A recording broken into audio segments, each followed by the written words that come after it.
Hello and welcome to this UCAT preparation advice video. So in this video we're going to be talking about the situational judgment section of the test, specifically duties of a doctor. The General Medical Council's, or the GMC's, duties of a doctor are really important to keep in mind to be able to answer these questions correctly. And even if exact duties don't come up in questions, you do need to know and understand the general responsibilities that doctors are expected to uphold to actually then be able to get to the right answer. In this video, we're going to look at each of the domains involved in some detail, and we're also going to go through a practice question.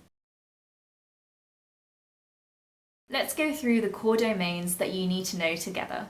So the first one is knowledge, skills, and performance. So this involves making the care of your patient your first concern.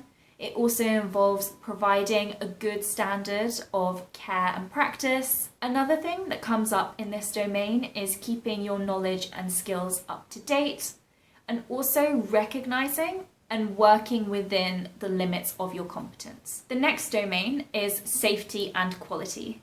So within this one, you need to take prompt action if you think that a patient's safety, comfort, or dignity is being compromised at any time, and also promote and protect the health of patients and the public. Moving on to the next domain, we've got communication, partnership, and teamwork.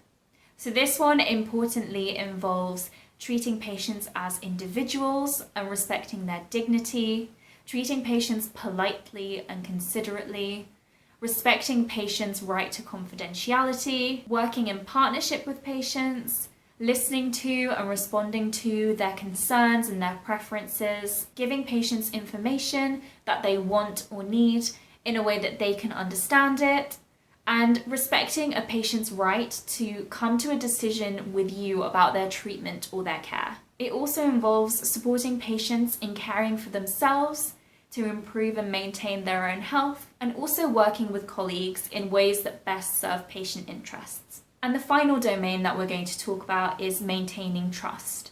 So you should be honest and open and act with integrity.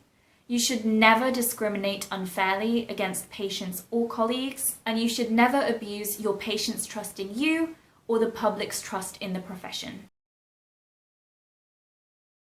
Let's go through an example of a typical question together. So I've got the question down here in front of me. I'll pop it on the screen as well, and let's go for it.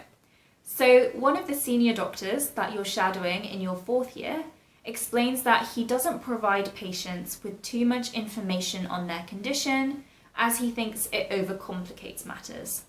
How important is the following when considering how to respond? That doctors ought to support patients in caring for themselves to improve their health. So this is actually a very important consideration. If you think back to the duties that we were just talking about a minute ago, it is one of the core duties on there.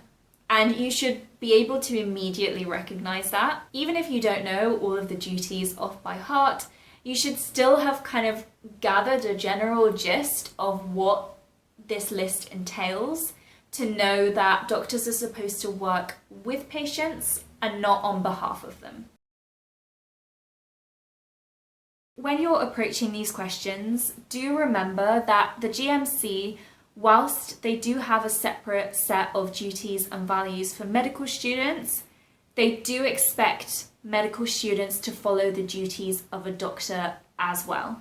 So do bear that in mind when you're answering these types of questions. In this video, we've gone through the key duties of a doctor as laid out by the GMC. We've gone through a practice question that incorporates these duties, and we've also talked about a common pitfall to avoid in these questions.